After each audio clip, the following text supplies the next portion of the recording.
Hello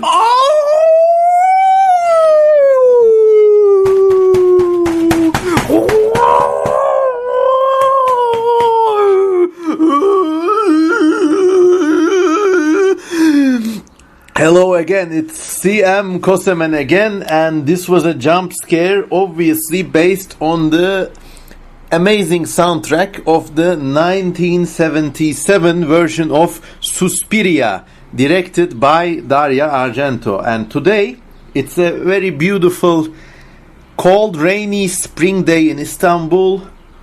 I'm drinking some coffee, eating some fruits and stuff, and some chocolate. And today, actually yesterday, I just watched the 2018 edition of Suspiria, the horror movie with Dakota Johnson.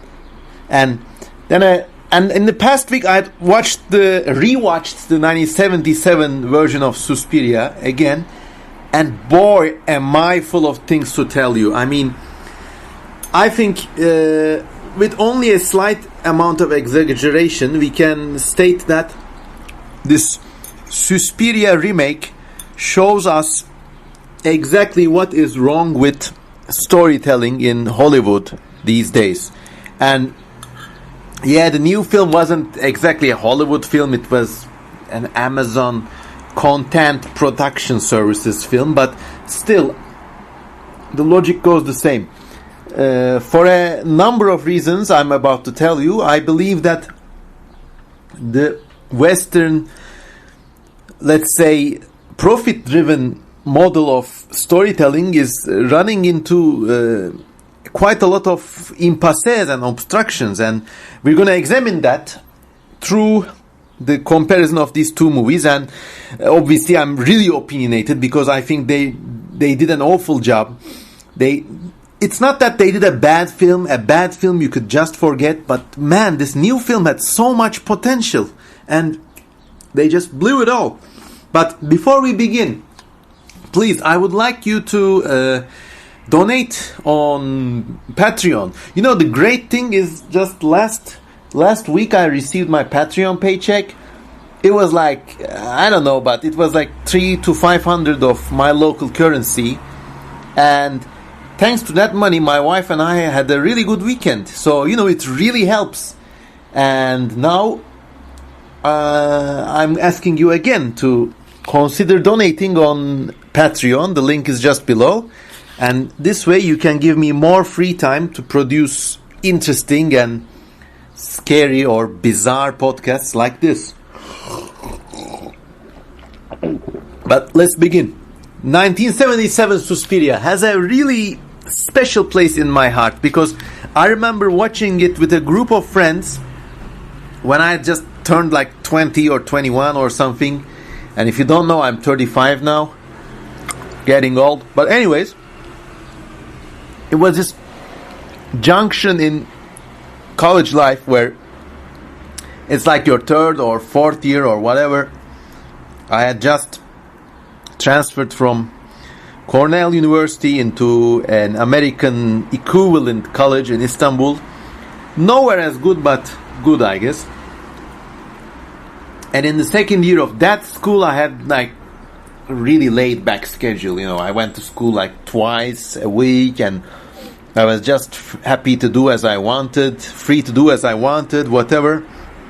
And then obviously from the end of May until the end of August was just one big enormous holiday, and it was just lump of free time that I couldn't find anywhere else afterwards.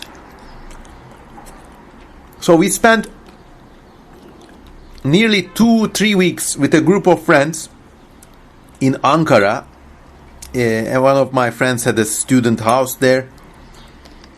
We crashed in their place, and I remember day after day we watched an endless succession of horror movies, bizarre Asian films, whatever. And back then we all watched them on VCDs. So these were like these CDs that came in two parts because one CD wasn't big enough to hold the whole movie. So we had to like change CDs in between. And it was just, man, such an idyllic time. I mean, you just had nothing to worry about. You got your VCDs, booze, girls came over, whatever. You just watched these films end on end. And Suspiria was like the film that amazed us the most, because it seemed, in the first look, a really crude film. It looked like one of these Hammer House of Horror films, very like old style movie stock, glaring colors, and the sets are obviously artificial. And then there's just a ghost story. The story is not much, I believe. It's just this girl from America, played by the beautiful Jessica Harper, goes to this German ballet school, and slowly but surely she encounters a string of events that culminates in the grand reveal that this place was actually run by a coven of witches. But these witches are not the kind of like, pointy head and flying broomstick kind of witches. These are like really ancient, arcane, Eleusinian mysteries kind of stuff. So she has a great face-off with these witch squad, and then she triumphs. She like stabs the bad witch, and they all die and melt or something. But the film had something really sublime about it. I mean, it was obvious that the director or whoever had a hand in the production, of course we're talking about Dario Argento here, he was a really smart guy, obviously. I mean, and the parts of the film that didn't look professional, he left them unprofessional on purpose. And the film sets were really bizarre, these striking, kaleidoscopic, raw color. Obviously, like, he's having fun what he's doing, and he's telling us a simple story really effectively. So this was the 1977 version of Suspiria. Look below in the video description and you can read more about it. I'm not sure if a free version of it exists on YouTube. Sometimes they do. If it does, I'll link it. If not, I'll link a trailer or some scenes or whatever. But you should really find this movie and watch it. And actually watch every other film made by Dario Argento. Oh, it was quite an experience. And now, 15 years later, my wife and I went back to it, and it's still as enchanting as ever. One thing I really like about it is that it's got a lot of blood and gore, but it hasn't devolved into this disgusting blood porn you would later see in films like the Saw series and stuff like that. It's like a proper, like, the guy knows his toolbox. Blood is just one of the tools that the director uses, and he uses it expertly. And then we come to this new other Suspiria, 2018. I had such belief in it. I mean, it was, you know that bit in Star Wars where Anakin turns to the dark side and Obi-Wan says, "You were supposed to be the chosen one. I loved you, Anakin. You become the very thing you set out to destroy," or whatever. And these were the exact sentiment that I felt, because the film is really beautifully produced. You really believe that you are in this kind of Suspiria world again. Once again, there's this ballet school, but this other girl comes in. The girl from 50 Shades of Grey, the movie. Dakota Johnson. Sorry, but awful actress. And really, I mean, she could have rescued her career with this film if it had been managed otherwise, but still. So what happens is Dakota Johnson comes into this dance school again, and the 1970s version of Berlin is really well realized. Or is it? I mean, there's a kind of fake Berlin created in the minds of mostly Western viewers, especially if it's in the 1970s. And this is a city that's political. There's always a protest or a left-wing activity or some sort of Baader-Meinhof terrorist gang incident happening in the background. Of course, the Berlin Wall is there, and the film couldn't be any subtler because the new dance school in this 2018 incarnation of Suspiria is facing the Berlin Wall. And as soon as Dakota Johnson gets off the plane or car or whatever to go to this school, she encounters a left-wing Baader-Meinhof demonstration. And if you don't know what Baader-Meinhof was, they were just us stupid left-wing terrorists that killed people and blew up things and whatever. And now, because they're safely defunct, much like meat-eating dinosaurs or, ancient war machines or something, they've got something cool about them going on again. But that's the beginning of my problems with this film and also with this kind of filmmaking in general. You see, these locations and time periods are reduced to these mood boards. If you don't know what a mood board is, when filmmakers make films these days, they prepare these mood boards, and it's essentially this one really badly prepared PowerPoint slide where some bleary-eyed office slave looks at every other reference from every other movie he or she has watched and cobbles together these cool images of what they want this setting or location to be. So when Dakota Johnson comes to the school in the 2018 version of Suspiria, we immediately see it's been cobbled together from mood boards. There's the Berlin Wall, and the school in the old film, it was this really bizarre scarlet building, and the school this time is this monumental Art Deco building, and on the facade with big letters the word dance is spelled. And credit to the director. By the way, I'm gonna really go to town on this second Suspiria, but I believe it's on no fault of the director, so bear with me. So Dakota Johnson comes to the school. The period, although coupled from 1970s-esque, Berlin-esque PowerPoint smatterings, the production is really well realized. I mean, you really believe that these people and these characters are living in that time period. The acting is really subtle. The props are, they're not kind of thrust into your eyes, but I mean, the director and the production department really know their ways around this, and they actually made a credible recreation of Berlin, although not entirely. And also, what's the deal with wanting to seem real anyways? I mean, the first film relished in its artificiality. Everything was glaring, high contrast. I even read that the director, Dario Argento, actually used an old-fashioned Technicolor movie print process so that his film would look more garish and artificial and surreal as a result. This new Suspiria, everything is in this sort of muted colors that the new digital cameras use. They look super realistic, but do we need this film to be realistic? And then the questions begin. So inside this school, it's obviously these films now operate in full knowledge that the audience knows what Suspiria is about. In the first film, it was kind of a slow, big reveal that you were surprised to learn that this dance school was haunted.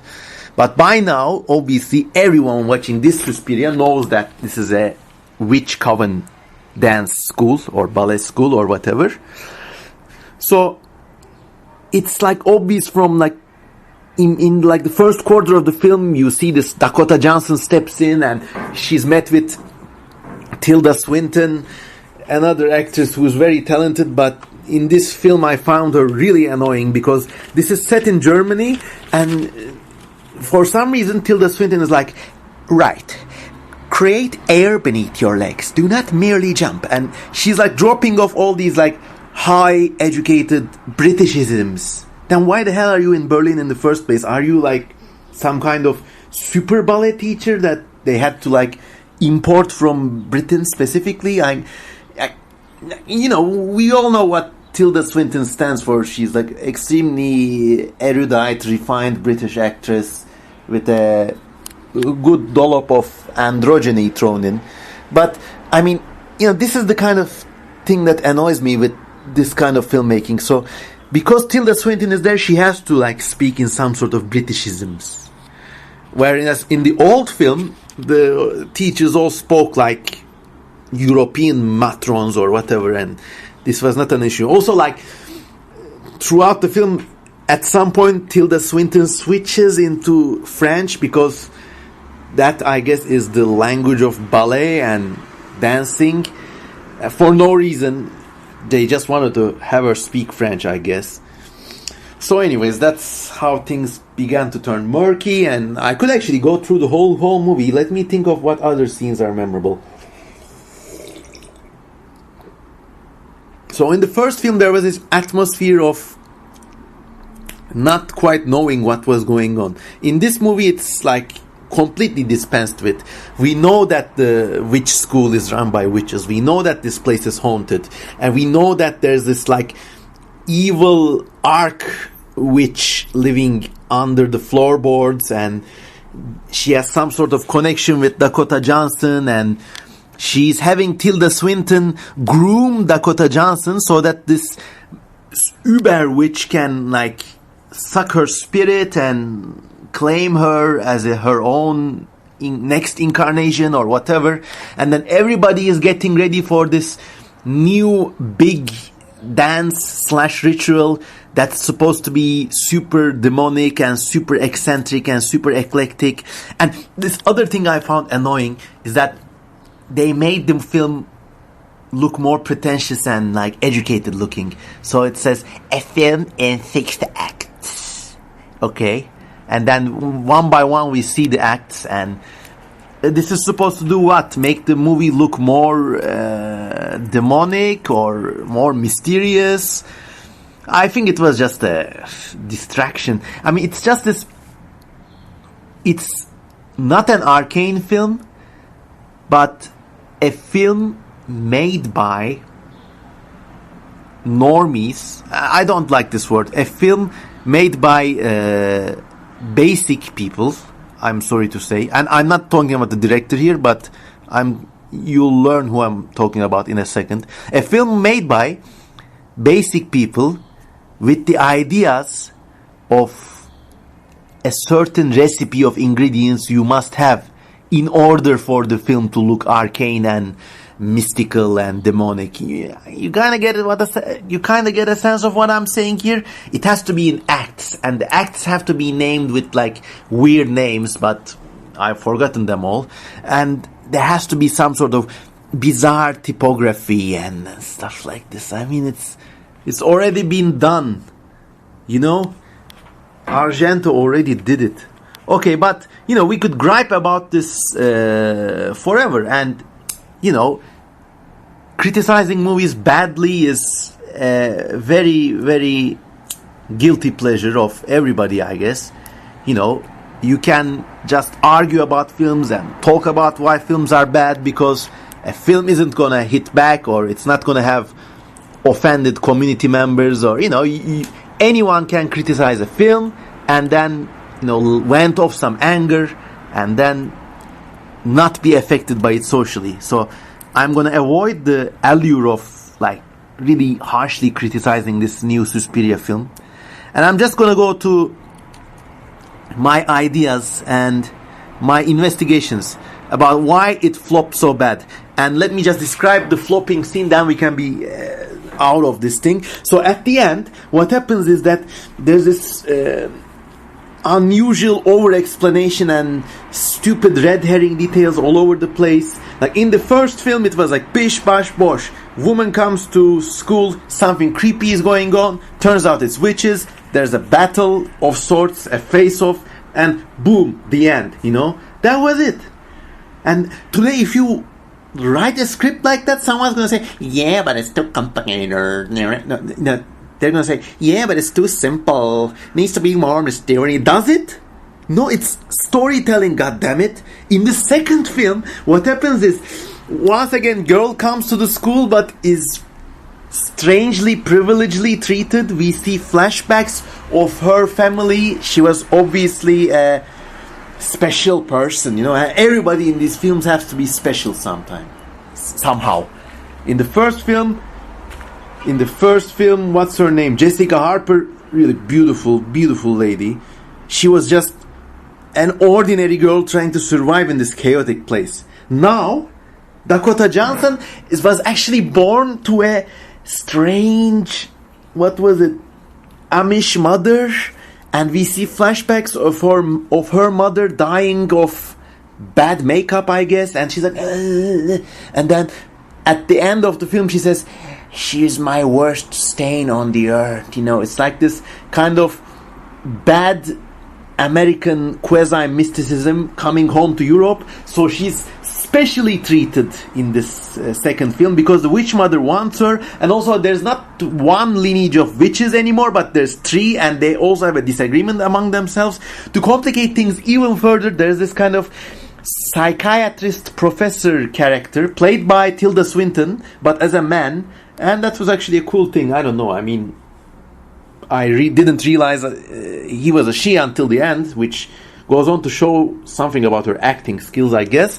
But then, like, he tries to help rescue these girls, and also he has his own backstory about the Holocaust, about the wife he couldn't save, and then there's this Baader-Meinhof protests and this terrorist attack in the background. In one scene there's a bomb going off and everybody goes to the window and nothing happens. And then at the end, everyone all the girls get in line for this bizarre, like the great dance created supposedly in 1947 by these witches. But all the clothes they're like these, you know, cheap dime store Halloween clothes, or like these, you know how bondage has become a like problem these days, like, so this bandage dress, all the girls are dressed with these red ropes around their breasts, and it's like right out of the late 2010s. You know, it's so anachronistic, and it really stands out like a sore thumb, these dresses. So they have these like sexy dance without music, like convulsing on the ground, and everybody's watching. And at the same time, this one girl who tries to warn Dakota Johnson is like, you're not the same anymore. But then she's captured by the evil witches and something happens to her. And then at the end, there's another great ritual. Now it's a true demonic witch ritual. And then for some reason, Tilda Swinton wants someone to watch, and they choose the psychiatrist professor guy, and he's somehow incapacitated, and he's watching this ritual. But at the same time, the witches have a fight among themselves. We get to see this evil mother whatever witch who also existed in the first film, but now this witch looks like, really, like, I'm not kidding, it looks like a testicle. And she's like, you wanted me to come back from it? And then she has a fight with Tilda Swinton, and she there's something like the force these witches are using, and I'm not exaggerating anything I'm saying from this point on. So Testicle Witch uses the force on Tilda Swinton. She's decapitated but still somehow alive, but she's out of the picture. And the ritual falls apart. All the witches start like these badly low frame rate dancing.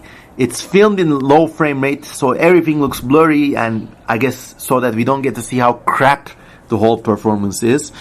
And lo and behold, Dakota Johnson arrives, but it turns out, no, she's more than she seems. She's an uber witch. She's like the wicked witch of the West, an American witch, and she's like, I am your replacement now. I am taking over the coven. And then she goes over to every other witch lady, and then she kind of like kisses them or touches them, and they explode as if a water balloon full of ketchup has been punctured.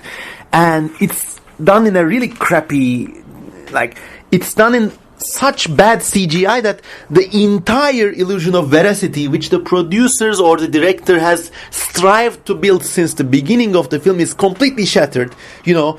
Until the last half hour, you could watch this film and really say, wow, this was a good movie. In the last half hour, you say, what a ripoff, what a scam, what rubes. I mean, you really want to...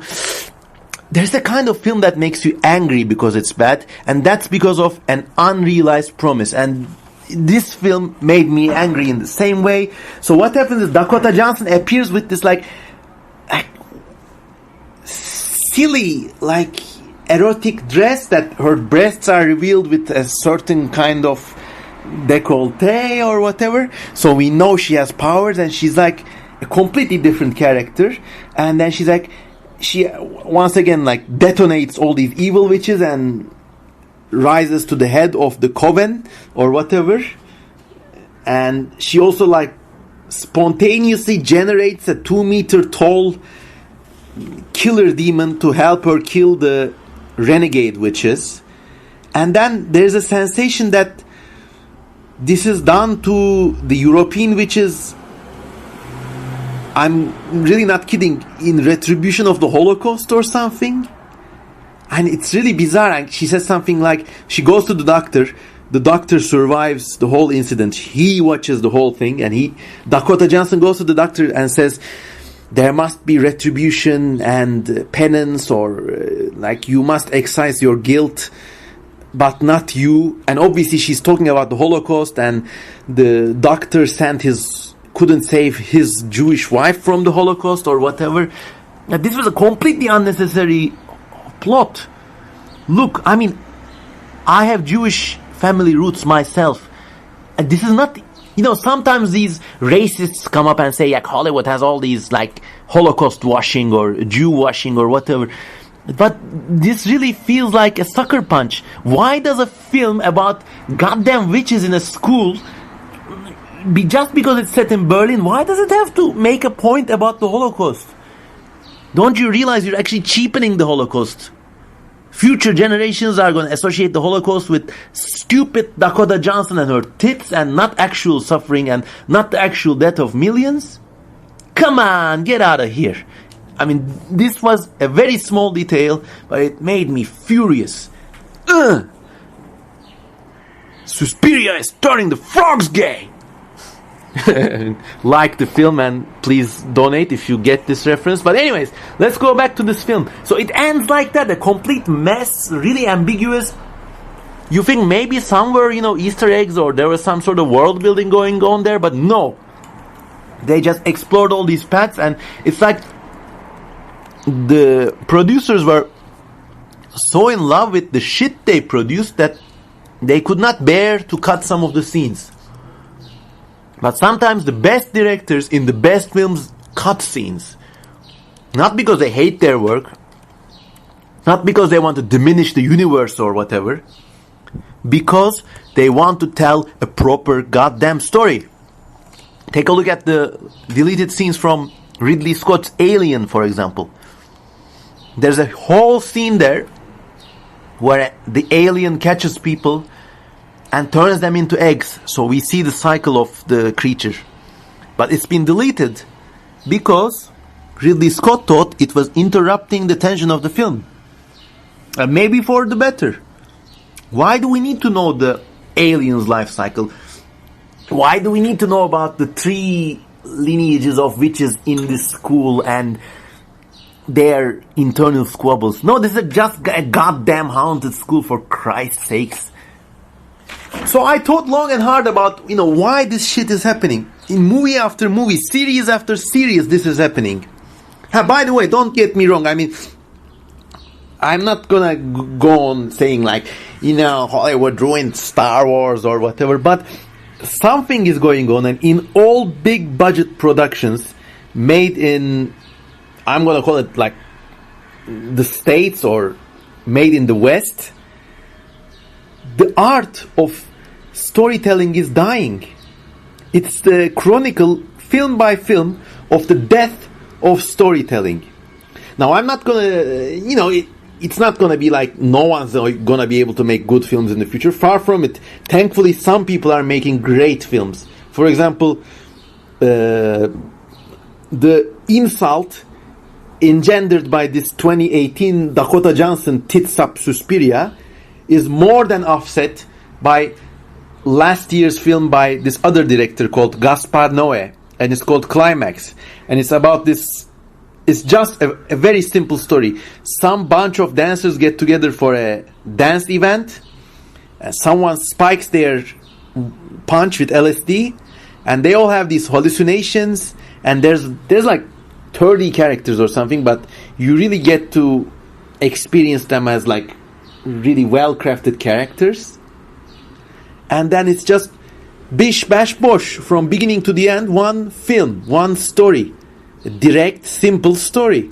Whereas in these films now, so I don't think this is like a decline of the Western civilization, or I don't think this is because gender washing or Jew washing or whatever. I don't think it's about any of these issues, or I don't think it's like Hollywood trying to push a political agenda. Far from it. But I know, maybe that's too much, but I think I know why. You see, storytelling throughout our experience as a species was a direct and simple thing, you know. If you look at all the big, unforgettable epics, the Iliad is about a war. And then in the sides of these stories, you got these very subtle, simple things that can be expanded on later. But the story itself is not convoluted, it's direct. It's harder to make a direct, simple story. Now, at least a great segment of film production in the West cannot do this anymore. I mean, it like this new Suspiria was sponsored by Amazon, and the company calls itself Amazon Content Production Services. It's like an admission of what's wrong right there. It's like going to a zoo and calling all the animals meat. Content. Screw your content. Screw you if you think stories can be termed as content, and if you believe that there's a formula to make them and sell them. You cannot use the economic metrics and the production cycles used to manufacture and sell cars, insurance, advertising, furniture, air conditioners, whatever. You cannot use the same processes to make and sell stories like products. This was what was also wrong with the new Star Wars films. It wasn't gender washing, it wasn't political agenda. It was just that a great company took charge of the story and tried to manufacture a story. It couldn't. And maybe it can't because of the nature of the thing. Because stories are different. By the way, I'm not an anti-capitalist or whatever anyways. I mean, companies exist for reasons. It's for by making and selling you computers, coffee, cups, houses, whatever. That's a good deal. Stories are not like that. They're a whole different kind of beast. So I think that was wrong with this Suspiria. And, you know, I don't like to make claims without testable evidence. So I looked at the credits of each film. 1977 Suspiria. How many people do you think worked? 100. It was written by 3 people, and 2 of them were Dario Argento and his girlfriend at the time, Dario Nicolodi. And she actually kind of inspired Argento and said, you know, she had a story about her own grandmother, some woman named Yvonne Müller-Loeb, was sent to a private piano school in Middle Europe, and from the time, I believe this would be like the late 19th century or whatever. So she went to a piano school, and Argento's girlfriend said that her grandmother saw black magic being practiced at the school, so she left. That's a very arcane thing. And later on, Argento himself said that he believes black magic is real in the depth of deep Europe, in the intersection of France, Germany, and Switzerland. That area, he says, is like where black magic really happens. I don't know. I mean, from what I've been able to read, this whole grandmother black magic story was probably a story. But one of my favorite artists, H.R. Giger, who designed the alien creature, also lived in Switzerland, and I mean, he kind of... I cannot believe in magic without being shown substantial evidence, but Giger said, for example, that some sort of at least hidden rituals among wealthy people, that could be a thing, I don't know. And it's just rituals and people, but don't let me get distracted now. So, 1977 Suspiria, 100 people worked in the entire film, including the cast and all the extras and the grips and set designers and whatever. How many people produced this film? 2. One of them was actually a relative of the director himself. And as I told, it was written by the director and his girlfriend. It was a work of love. It was... The brain team was just this one guy and his visions, maybe aided by his loved ones. How many people do you think worked on the new film, 2018 Suspiria? Take a wild guess. I'll give you a wild guess. 382. Now you could say, okay, there's more special effects. This is a bigger production. Okay, I got you, Ese. I got you. Let's say that all these 282 extra people worked on the production, and still you had a small... But no, how many people do you think produced it? I'll give you a number. 17 people. Most of them, their names you never heard in your life. Maybe they're big names in the film industry you never heard in your life as a film enthusiast. And you never will either. 17 people. Squabbling, everyone with their ideas about where this thing should go, how they could be... And this is why I was telling you before that I'm not mad at the director. He did his best. Goddamn guy probably did his best to fight against these 17 squabbling parasites and at least maintain the kind of cohesion in the film. Can you believe? Okay, make yourself this experiment. Imagine you're drawing a picture and someone is guiding you on your back. Imagine making one decision with 17 people. It's impossible. And everyone has and of course there's also the Amazon content production services involved. And it's looking at the bottom line. It's just bleh. I'm actually surprised films like these don't turn up worse than they do, to be honest. But once again, as I told you before, it's easy. Oh, also, there's one more thing. Completely forgot about it. Okay, another thing. People working in production, I'm really sorry. I might be wrong, okay? If you know anything that disproves what I'm just about to say, please comment and I'll gladly accept I'm wrong. People working in film and production on the whole seem to be less erudite these days. The world comes to them through a smartphone screen, and their spans of attention are extremely limited. They have no time to read, search, make stories on their own. They are a pusillanimous breed. They want to see something done before so that they can feel comfortable about doing the same thing again. That's why they need mood boards and shit. I'm not going to name any names. The film people that I've met in my life, most of them are like this. But let's look at Dario Argento and let's see what made him so special. Dario Argento actually was inspired to make Suspiria after reading a series of essays by 18th century mysticist British author named Thomas de Quincey. And it's an essay called Levana and Our Ladies of Sorrow. So, big parenthesis here, big sidetrack here. Thomas de Quincey was an Oxford-educated opium addict. He traveled around Europe, basically was super posh, he, I guess, wanted to be like Lord Byron, but because he couldn't, he just started taking lots of drugs instead. But he did get a good education at Oxford, and he must have met interesting people. And he was lucky to have lived in an era where smartphones and computers were not a thing, so he could focus on reading and writing. Now, this guy wrote an entire series of essays just by what he calls like mystical self-initiation or whatever. So it's a crossover between like these poetic, mystical ramblings that kind of don't get anywhere, but they're expertly written.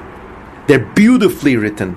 To read them is like joy, and you know that if you collected everyone and anyone working with these films today, and you gave them $10 trillion, and you told them also that their families are hostage, they will be shot in the head unless you write something like this. They won't. They can't. It's impossible. It's like expecting a worm to fly at the speed of sound.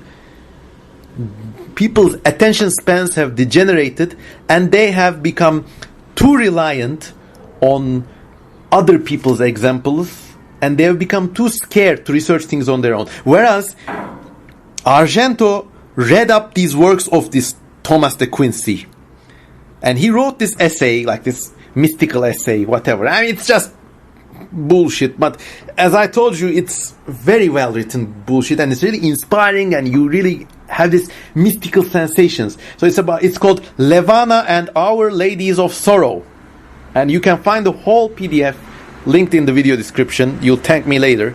And it's full of things like this paragraph, which I'm about to quote you. These women, being servants to God, utter their pleasure not by sounds that perish, but by pulses in secret rivers, heraldries painted in the dark, and hieroglyphics written on the tablets of the brain. Isn't this just... And there's like paragraphs and pages of this stuff. Isn't this just inspiring? So you get a director like Argento who's reading up this stuff, and he's like conveying his vision, he's developing his vision on his own, on one hand. And on the other hand, you got this one poor Italian director and 17 producer hacks and Amazon content production services. God, what a nightmare. The old filmmakers were a dying breed, but this doesn't mean that all new films are bad. I think there are a lot of great films being made these days. As I told you, Climax by Gaspar Noé was really good.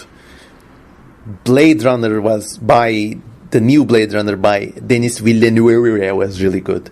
So, it's not like the end of the world, but it's just this problem with big film studios.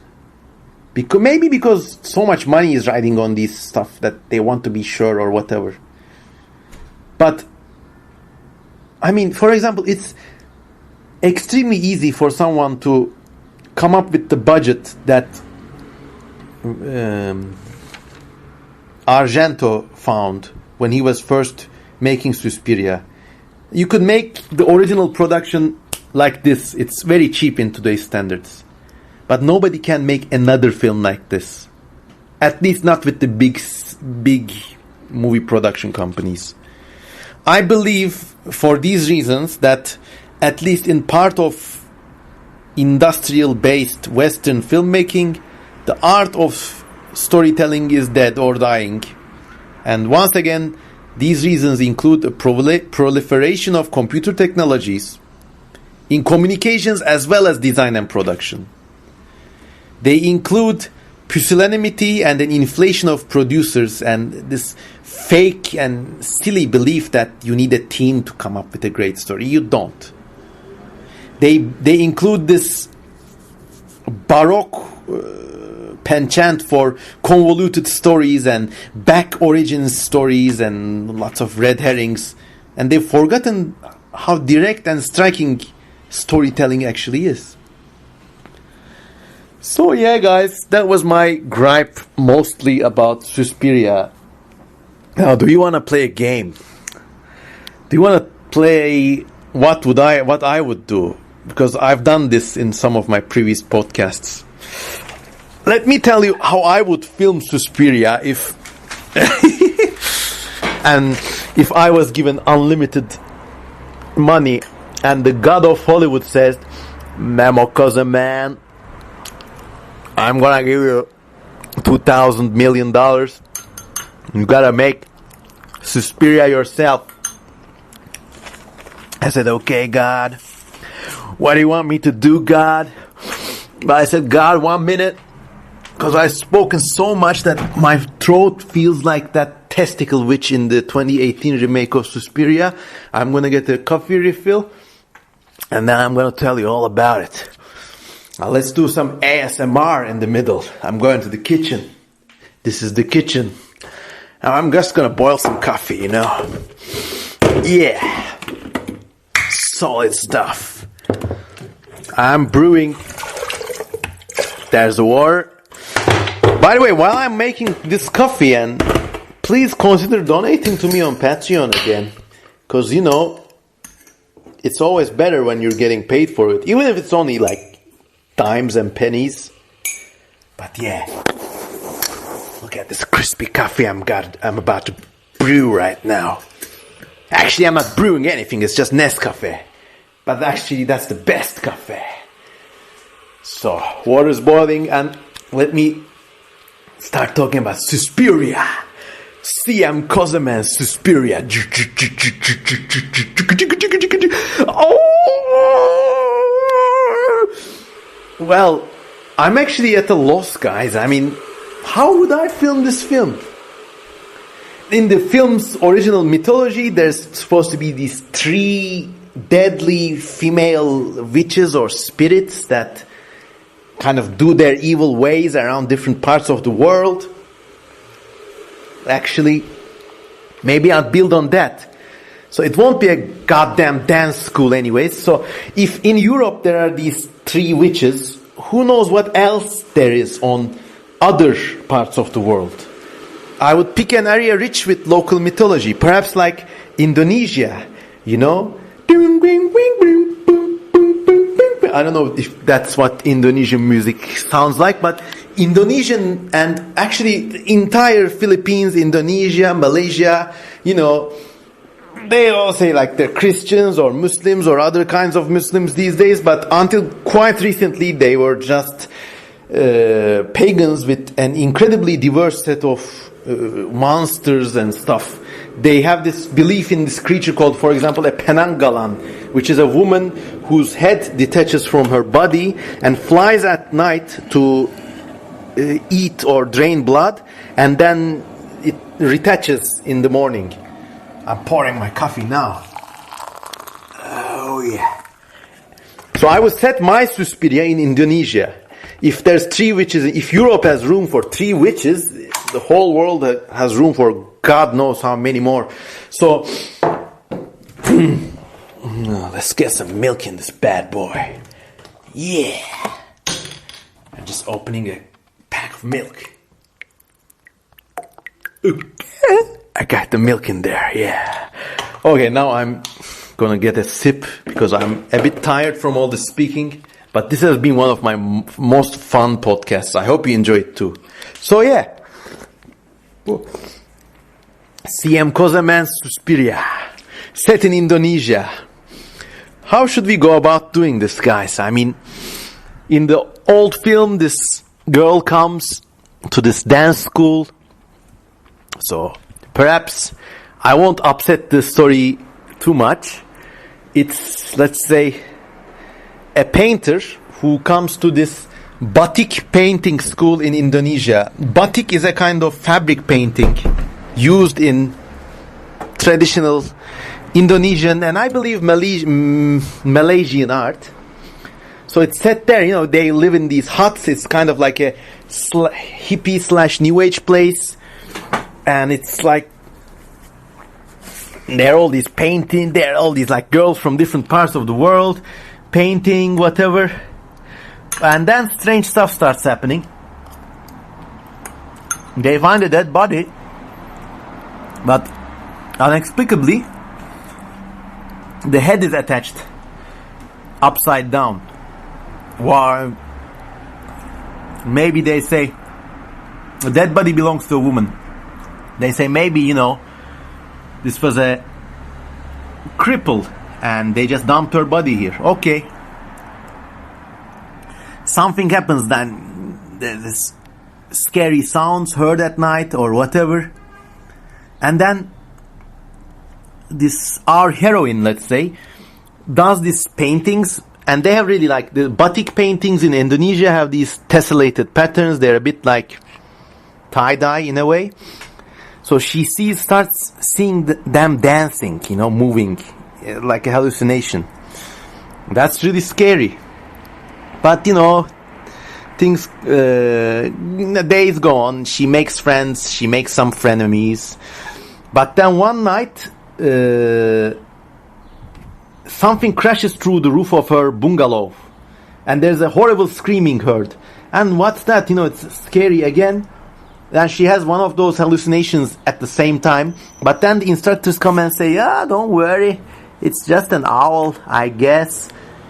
And then obviously things start happening, and it turns out it's actually there's a Penanggalan ghost witch at work in this batik school in Indonesia.